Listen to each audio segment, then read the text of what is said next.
So we're definitely taking a look at various issues of national importance. It being a Thursday, we focus on the economy, and that's what we just want to do.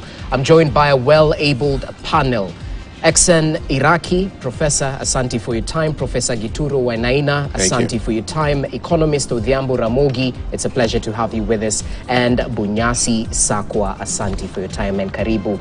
In case you're just joining us, we want to take a look at various issues. First of all, beginning with what has been highlighted on page 23 of the Standard. Matters to do with idle land. A lot has been said in the recent past.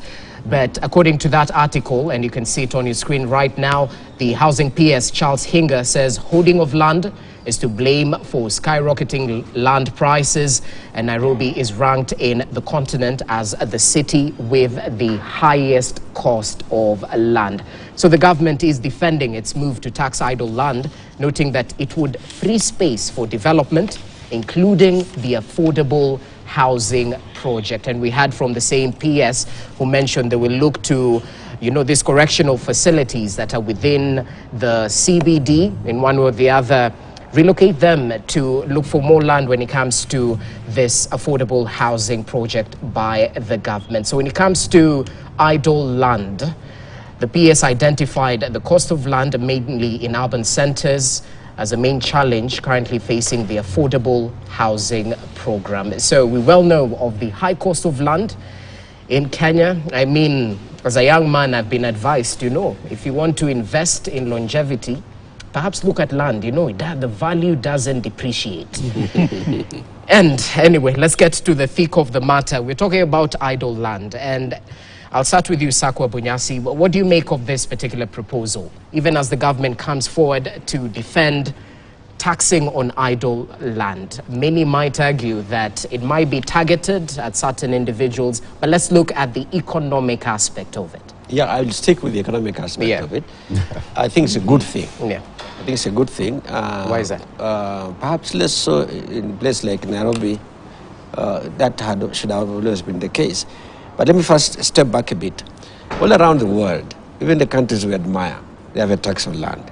The US has, Europe has got, and in Europe, for example, the rates were negative, meaning that sometimes you got paid because you kept your land idle.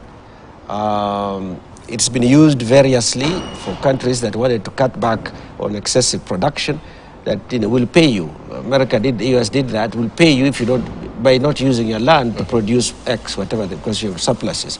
In Europe, the UK, Ireland, and other countries benefited when we were going into the European Union because the European Union was paying for farmers that were willing to follow their lands for environmental reasons and whatever the reasons there were. So those were negative rates that existed.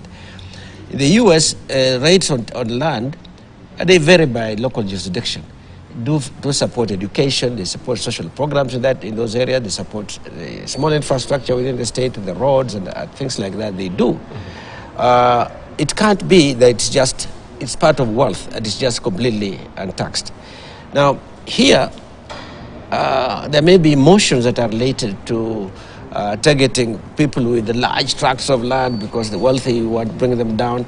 That, I think, would just be a collateral damage to this kind of policy. I think we should tackle the issue of unequal land holding differently away from taxation.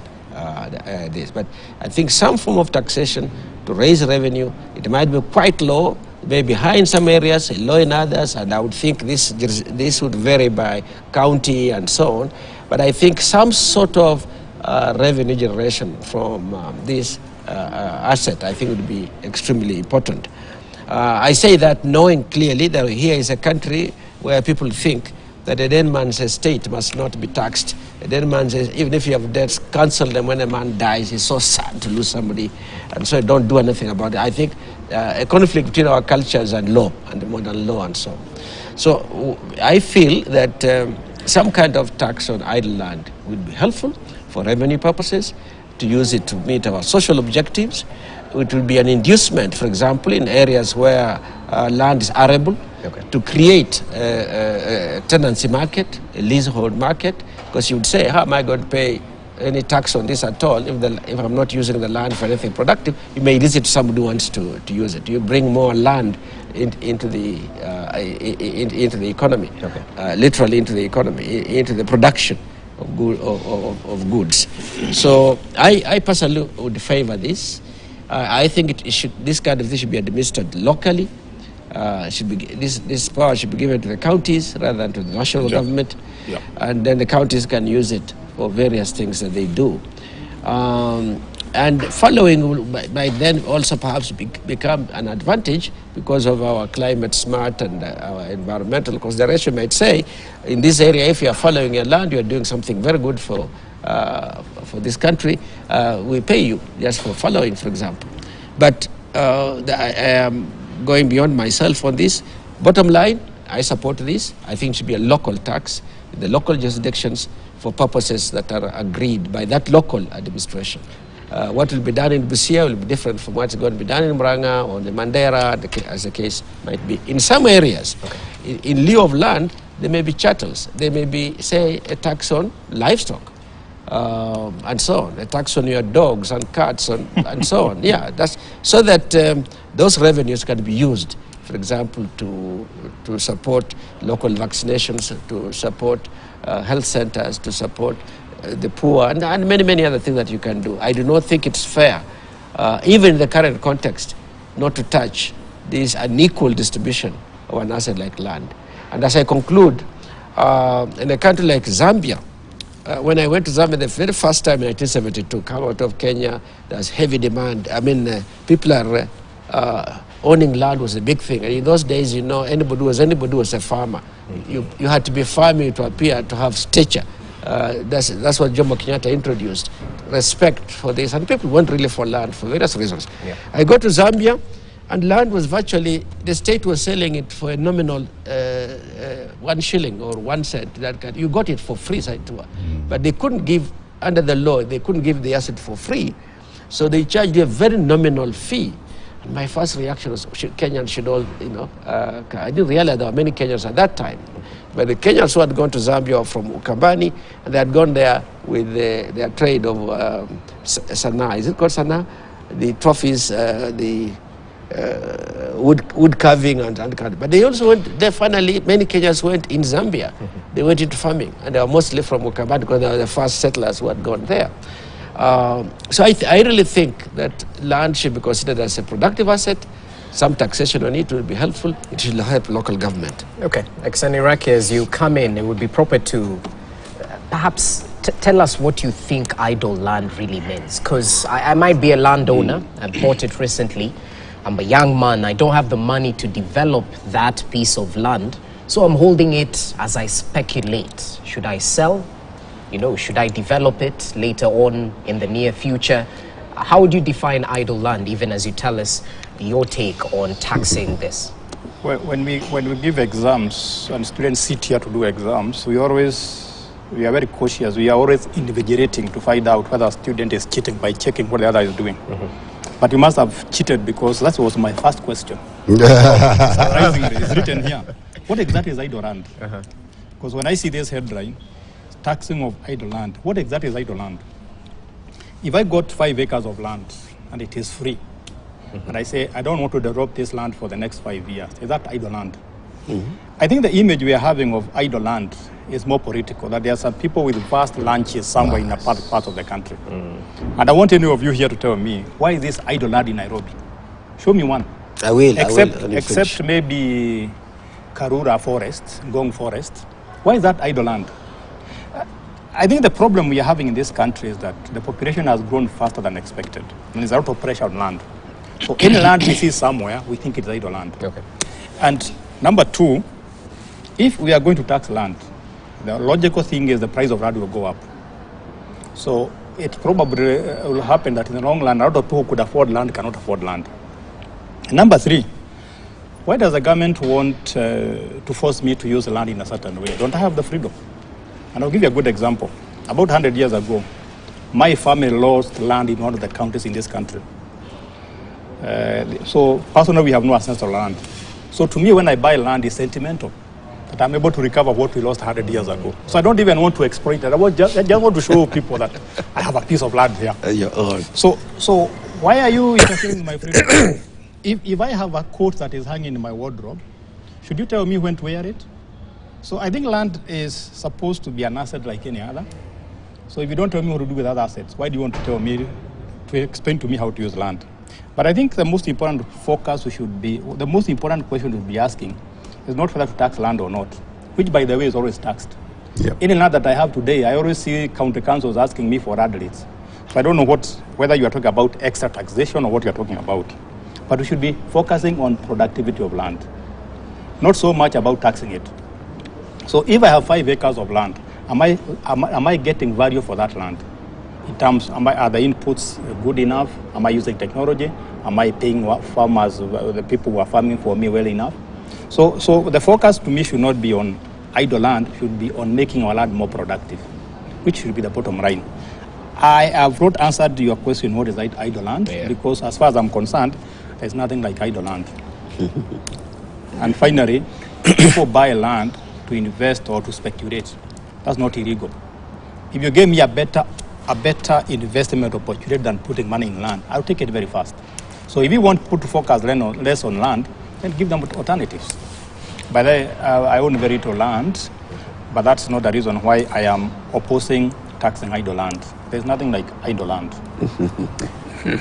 Interesting. Wainaina, to tax or not to tax? And perhaps you can start with your understanding of what is defined as idle land. Let me first start in terms of, I see when people start speculating on things, it's like gambling, and never create any wealth as such.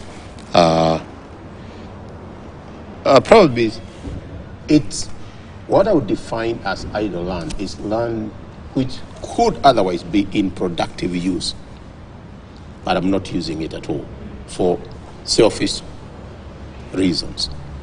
And I think even the PS, Hinga, should go beyond this as a government, should go beyond and focus more of that idle land where we could enhance production of base, production of whatever, production of... I'm not quite sure whether I talk about urban lands or the affordable housing. The question we should be asking ourselves serious, is that really the key challenge we have in this country? If we have tracts of land in productive areas like Voi, and we have known people who have productive land in this kind of thing, those are the lands we say, let's make productive land of that. And that's what should be coming is, we are not judging you, we are not taxing you because you have that land, but we have given effort, can we use this land for these purposes?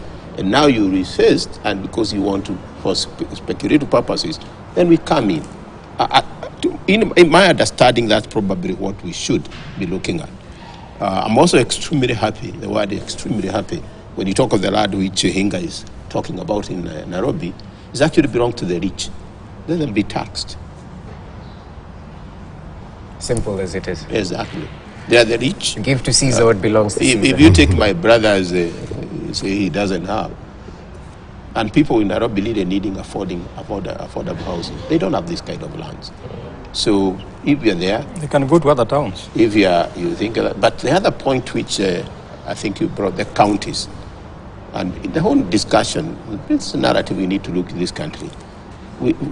Yes, the Constitution 2010 brought the county. It's like it's an appendix.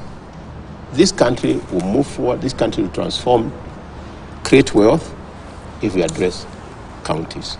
That's where the bottom economics lies. That's why it sleeps. And this is where the counties will come very strongly in terms of that idle land you're talking about down the road.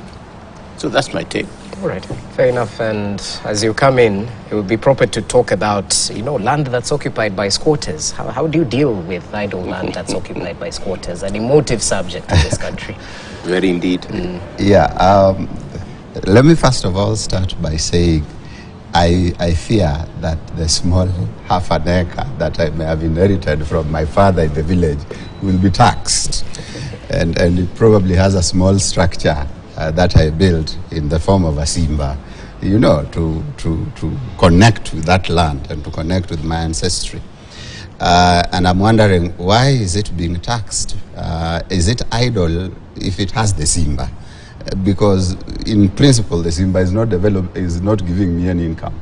But at the same time, the government wants to tax idle land. So I don't know whether the Simba makes it non-idle or the Simba does not make it. That is not clear. For me, if we are going to tax land, and I agree with Prof, we are already taxing land. Because one, there is the land rates, and two, when you are doing a transfer, there is that stamp duty thing that you pay. And so it's already there. So what they're actually asking for is to increase the tax. Okay. If we are going to increase the tax, let's not do a qualitative parameter like idleness of a land. Because defining that will be open to corruption, will be open to a lot of misgovernance and abuse. Let's say, all right, as long as you have land this size, we will tax you. As long as you have land in this place, we will tax you. And I think that will be blanket, it will help, it will be easier to implement. Because taxation principles needs to be easier to implement. But I think the real issue here is not necessarily whether we want to tax land or not. The real issue is what he brought up. The size of the land you have in holding. For example, there are Kenyans with land over 500,000 acres. And then there are Kenyans without land. And so the real question is, what do we do in such a scenario where these guys have land that they are just waiting that peradventure in future a railway might come where their land is? Peradventure. Or in future, there might be a dry port where their land is. And I think that's the real conversation we need to have. How do we go that level? If then that is the real issue, then the taxation should be in terms of how much land you have. If, for example, you have 100 acres and below as a family, and you are probably 20 of you, come on, taxing 100 acres for 20 people might not be practical. But if you have a land of 100 acres, my friend, you should pay more taxes. And so that then we have that money so that it helps Kenyans. Because that land, the probability that you're not using that land for productive use in the immediate is very high. You are probably using it for speculation.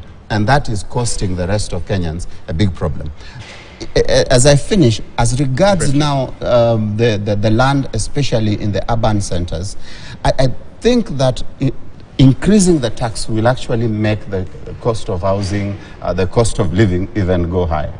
And so taxation has a way of pushing the cost of living up as opposed to bringing it down. And that's the bottom-up economics that we are seeing now. For once you have agreed with me. No, we always agree. It's only that you speak English, I speak French. And so I fear that the taxation will bring up the cost of housing. Let's postpone this, especially in the urban centers, at least until we have enough housing units and we have significantly brought the cost of housing lower, so that there is some sort of an oversupply. Then if we want to balance that out, we can actually now increase the land, the cost of the land. In terms of squatters, it is impossible to tax land that squatters are in, because I, as the owner, am unable to use this land. Okay. The squatters are denying me the opportunity to use my land as I should. There is also the other side of it, and it was brought by Kiprono. As we look at this, we also need to look at the point of subdividing land. About 2 weeks ago, we know we have gone where you are even getting a quarter of a land. You are going where you die, you are the grave is there. So we also need to look at that. It's not just looking over, but also how far can we go to, and the focus is on productivity. All right. Well, this definitely opens up Pandora's box. Before I get your right of reply, Bunyasi Sako, allow us to take a short break, because I mean, there's a lot to talk about when it comes to land. Should we plan to limit the size of private land than one can own, you know? And what about the settlement of squatters? So much to talk about, so little time. We take that short break. We'll be back in a jiffy. Stay with us.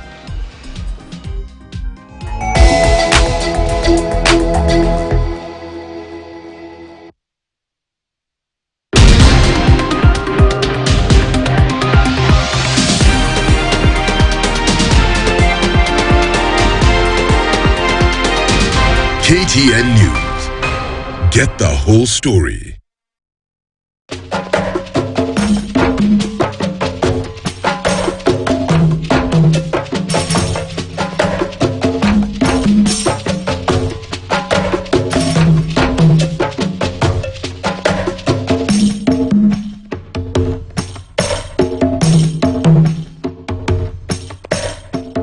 Mortin Doom, with its trusted formulation, it provides protection in seconds. So spread the Mortin Doom message of how we, you and I, can fight to end malaria. Mortin Doom, Kenya's #1 choice. Na unazubai hivi tu mtaani, si upite na mita uwe mshindi. Cheza Instamita na unaweza jishindia hadi mita 10 papo hapo bila ngoja. Game yenyewe ni rahisi sana. Bonyeza *239# sasa ushiriki. Usizubae bana. Cheza Instamita leo upate nafasi ya kujishindia mamita. Over 18s only. Gaming is addictive. Play responsibly. This message has been authorized by the BCLB. License number 880.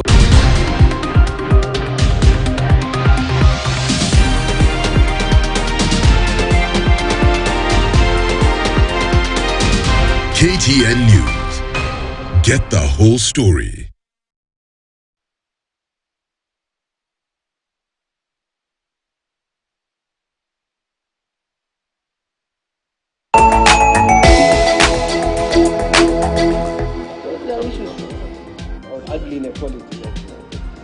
All right, welcome back. You're watching Morning Prime. I can assure you the deliberations during the break were as fruitful as the ones we've had while you're watching. Thank you for staying with us. You're watching Morning Prime. As we continue with the deliberations, we were focusing on idle land. So we just want to have the final comment from one of our panelists, Bunyasi Sakwa, as we take a look at other matters since time is not on our side. In the recent past, 30 years ago, perhaps that's also recent, in South Africa, there was a heated debate that now that the majority was taking charge, and one of the areas that had been the symbol of apartheid dominance was land. And the question is, okay, as you move lands from the white population of South Africa to the black population, do you give it as a matter of right to access land, as a matter of redistribution of wealth? What do you do? The dominant debate in the literature there was that no, land is a productive asset and it should be maintained as an asset that's useful for food security, for productivity, for whatever it is that you're looking at, but it's an economic asset more than a social thing or a status symbol and so on and so forth. They came to Kenya on a benchmarking thing to look at our agricultural systems and so on. And I remember they got away from Kenya saying, no, we can't accept the Kenyan system because people are hoarding land. Those people with power are hoarding land. Even within the social communities, the wealthier ones are holding land, it's not just always the political ones. And they preferred that access to land should be targeted to those who want to use it for productive purposes. So that land use becomes a matter that is in the legislative arena, that maybe it's in the economic arena, and it's not, you don't access it simply because you like to own land for its own sake. So there are also, of course, as you look for corrective measures, an equal distribution. In Kenya particularly, these people who own these large tracts just got it after independence, not before. I mean, we had chiefs who had big lands, but I'm now talking about the really big portions that people have got. Came after independence, using political power and economic to acquire economic assets, and using that also to what do you call it? It's not washing. I'm looking for the right English word. It's just disappeared. That you can make money in drugs, as an example, launder the money, and then you can go and acquire land and keep it there, for a while. But that's not how these ones are acquired. Just power is the one that enabled them to acquire that land. I worked with the Agricultural Finance Corporation. I was a student of agricultural economics, and so I followed what was happening in Kenya. There were very many things that, passage of time, we tend to forget, that kind of thing. Okay. So I really think that And by there, I don't believe that if you tax prices, that you'll raise the price of land. The expectation economists say is that if you tax, they will put it back on the market. They're not going to be able to want to hold on to the land if the land itself is not producing resources that are adequate to cover that tax. So they'll probably release it on the market. So it has a dampening effect. That's the thinking that. Okay, gentlemen, allow us to shift focus. I would probably ask if you put it in the market, who is going to buy it? And even it will double the price to start with. But who will buy it? No, so nobody buys it because you drop to the market, and I don't want extra land. You have no one to give it to, so the price of land when needed is not going to be as high as it is.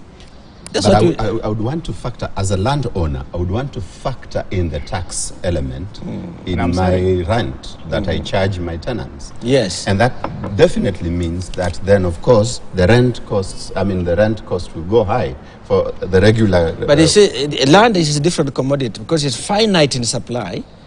You increase a bit by this desalinization, but land effectively is finite in supply. Okay. If you can bring a bit more of it into the domain of economic development on it, you increase the supply, you'll dampen the price in that domain that you have released it to. It's different from commodities that you can grow. Yeah. And you're taxing idle land, not when you have people on it. So there's no way the crowd comes in. Yeah. Because I have land here in Mathare or whatever, I'm not using it for. But the moment... we are back to idle, okay. Yeah, idle can be defined actually. Okay. But, gentlemen, allow us to shift focus so we can cover a little bit give more us land issues. Another day. Well, we need a full time, a full hour and a half or so. It's very near to our hearts. Very important. I'm sure Wainaina knows something about mafuta. Is it? Yeah. Mafuta. Yes. It's even gone to South Africa, I think. Anyway, since I brought you up, Prof. Wainaina, I'd like you to give us your take as we excuse you a little bit early on. Great. Let's talk about these deductions that have, been a cause of worry to some, and to some say that this is, in long term, we're inculcating the essence of saving in this society. So we've heard that, NSSF has asked all employers to immediately comply, comply with immediate effect when it comes to those deductions and the rise in it, where employers are set to remit a little bit more, even the employees as well. The new rates will see employee and employer contribute a total of $21.60 up from $200, depending on the pay grade you're in. First of all, what do you make of it? Long run, in the short run, is it true it will have a net effect on the culture of saving in Kenya? It's one thing perhaps we need to come back into. And it's important that every day you're waking, you're getting some disappointing news. The power is going up by this, whatever is going. We need to moderate how much we are giving out there to a country and bring hope. I've said hope is important, but it's not a strategy. Yeah. But it's good to bring hope. The glass is half full, as half empty. So we need to moderate that. Now, the culture of saving is great, and probably at your level, what would come from him, myself, is you start saving now, you see the benefits down the road. Compound, yeah. But saving is also important. There's a difference between voluntary and forced saving. Let's look at my expenditure, look at that and say, I can afford to save this. The best way to save is perhaps even acquire assets, not idle land. Assets which will generate you wealth. Yeah. I'm very clear in my mind that is not poverty reduction, is wealth creation. What is happening with the deductions? The thought is great, because you are really almost forcing us. Down the road, you probably require more, because there are opportunities rise for you getting sick, you whatever. So you are ring-fencing yourself down the road. That can be done, and that is great. It's when you wake up, and we have said this before, you're moving from 200 shillings to 2,000. Is it 2,000? Yes. That's a huge percentage increase. That's 1,000% increase. Exactly. In terms of the idea is great, no difficulty. But why don't we do it in an incremental manner to reach that stage? I still go back to my favorite pet subject, I might say. There are people perhaps moving it from 2,000 to even 10,000. It's not here, not there. I can do it with my eyes closed. But there are people, when you move from 200 to 300, it means a lot. Is it possible? And Ramogi here says it's difficult to do. Whether it's a will, there's a way. And you probably do that in terms of your other life of church. We can work in a way that certain candor, we can really influence them. Because what does it mean? If the employer is going to get more for my NSSF deduction, then it means that employer has to go back into what I'm providing at the end of the day. And what do? I probably straight away go for your salary. There is a way we can do it. Saying that is to bring corruption, so we do that, it to me is the highest level of laziness. As I keep saying before, and that's my passing short, any government which thinks taxing people is a way to raise revenue is the most lazy government you can find anywhere. You can find anywhere. Sorry, I have a online presentation of one of my PhD students at 9. So if you can excuse me, team. And I said, maybe we need a whole Idorand next discussion. Yes. In Kenya. Yeah. Thanks a lot. Thank you so much. Yes, Professor Gituro Wainaina, kindly proceed, and thank you for your indulgence right here on Morning Prime. Gentlemen, the show must continue. So I'll cross over to you, Bunyasi Sakwa, and briefly, if we can kindly make it. So what do you make of the increase in deductions, number one, and equally, the cost of electricity tariffs is set to go up by over 70%. Definitely, it will affect the cost of doing business in the country in one way or the other. So, okay. Where should I start? Let's start with the cost of electricity. I think that's pretty high, and it's I think most unfortunate to hear that it's going to go up even more. I think that they should improve governance in the energy sector. There's a contribution to that cost that is coming from the way government has contracted energy production, particularly the IPPs, but also the way the others are managed, which seems to provide a lot of economic rents, and somehow those economic rents are, show up. Somebody must pay for it.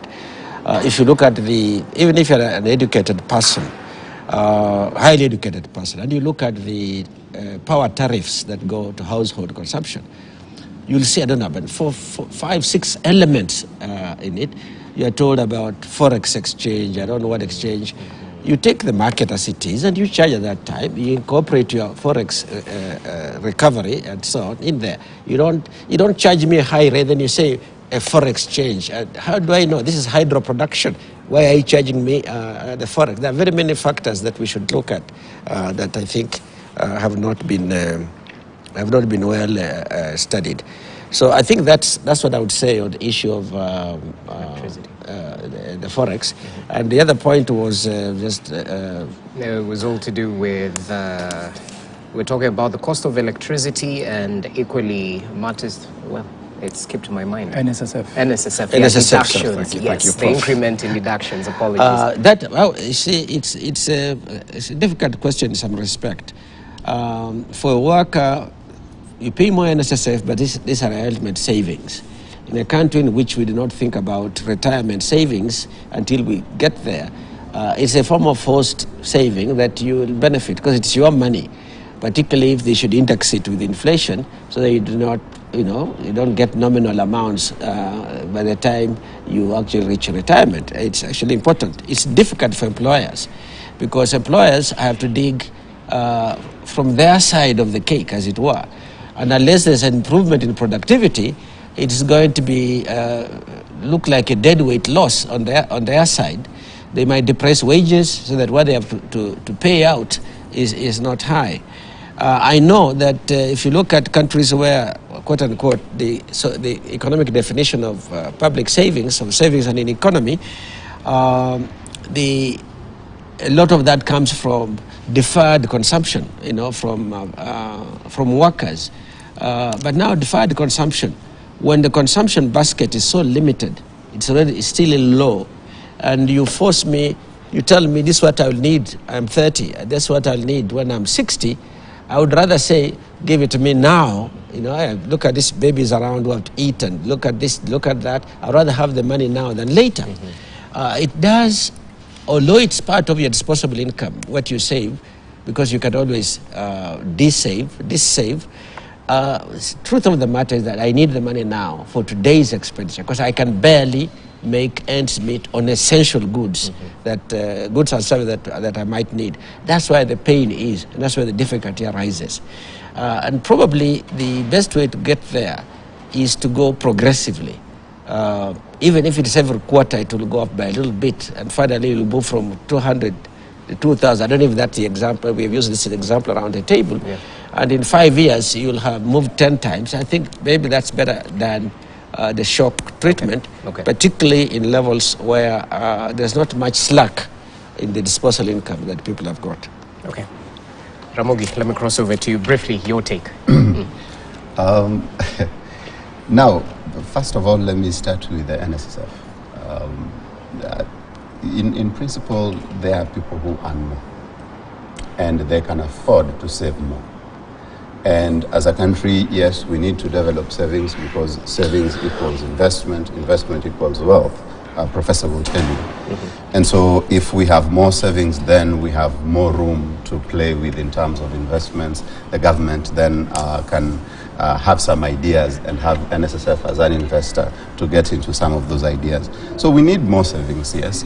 And I think really some of these guys, for example, members of parliament, members of some of the constitutional commissions, earn well over 700,000, well over 500,000. Come on, increasing a little NSSF for them doesn't hurt. But then again, there are those now who are, for example, getting the basic pay or the lowest pay of the day, 10, 15,000, 20,000, fresh graduates who are in their first jobs that are struggling to make ends meet, even develop themselves further by going back to school. And such an increase in deduction will significantly affect them. So I think much as we are trying to have this as easy to implement as it can get, I think we should have staccated it and said that this category of people should pay this, and this category of people should pay this, and just ensured that we take cognizance of that disparity. As regards the second thing, which is electricity, I think I have talked a lot about this, and Bunyasi has alluded to the issues of governance surrounding it. My concern is we removed the subsidy from the electricity that the Uhuru administration had put, and the subsidy was coming to around 18% of the overall pricing. And now the subsidy has gone, but the Ruto administration is telling us, we don't only want you to pay the 18% that the subsidy was taken care of. We want you to take care of 76% in terms of price increase. And it makes you wonder, what's the rush? I know administrations love to give all their bad news at a go at the beginning, so that by the time now they start doing better. By the time we get to the election cycle, at least all the bad news has been handled, and they are now feeling good, and everyone is happy with them, and they can be re-elected. But these guys are hitting us with the raw and ugly all at the same time, in terms of NSSF, in terms of electricity, and the whole lot of it, in terms of the taxation. I don't and it makes you wonder, really, is there going to be good news at the end of it? Okay, so you in one way or the other, you agree with what Professor mentioned. When it comes to taxes and enabling your population, you cannot go too heavy on taxes, yeah? Absolutely. Okay. I know that the real issue is managing inflation. And Professor Njuguna is trying to use taxation, fiscal policies to manage inflation by trying to, as much as possible, take away your money so that now the demand for goods goes down. But the issue is not that the demand has gone up. The issue is the supply is not there. Professor, please handle the supply issues. Supply side economics. Okay, he's listening. My comment on that is it has been dealt exhaustively with my colleagues. But I think the biggest problem with this increase in NSL payment and power is the timing, when everybody is feeling the impact of bad economic times. So the cost of living has been going up. We have been hit by COVID, we have been hit by war in Ukraine, we have been hit by drought. So everybody is in a state where any coin counts. So while it may make sense to increase NSSF progressively, just like tax, so the more money you earn, the more NSSF you pay. I think that's the concept of justice. But I think the timing is not the right one, looking at the current circumstances. Number two, if you look at the increase in NSSF payment and power, it means that all of us will take less home. And he puts it, if you take less home, it means you're not going to cover all your costs. You're not going to cover, your life is going to become a bit more miserable. That's from the consumer part of view. But if you look at it from an investment point of view, if I'm coming to invest in this country, I have to get some workers. Then I'm told, oh, NSF has gone up, so you have to dig deeper to your profit to pay for these people. If power is going to go up, you're going to pay deeper to pay for power. So it is making the country a bit more, not very conducive for investors, both local and non-local investors. So if we have to increase these charges, I would probably request that we make them progressively, so that we don't feel the impact at once. I didn't see the political angle that you want to bring good news now so that people become happier later on. Suppose they fail to become happy. They remain forever angry. So it's not a very good experiment. And I think that's a good way to end today's show. Gentlemen, thank you so much for your input. It has been a pleasure hosting you and, listening to some of the issues you've raised in regards to what is ailing the country and what is actually fresh off the press. So asanteni sana for your time. Bunyasi Sakwa, it's a pleasure to have you with us. Professor Exeni Raki, asanti for your time. Economist Ramogi Odhiambo, it's a pleasure to have you with us. Let's do this again sometime. In case I'm not here. About land. Idle land. I will pass the message as well. Thank you so much, gentlemen. And back at home, thank you for watching. Hope you're adequately informed about the news making headlines. My name is Jesse Rogers. Enjoy the rest of your viewing. News Diary coming up next.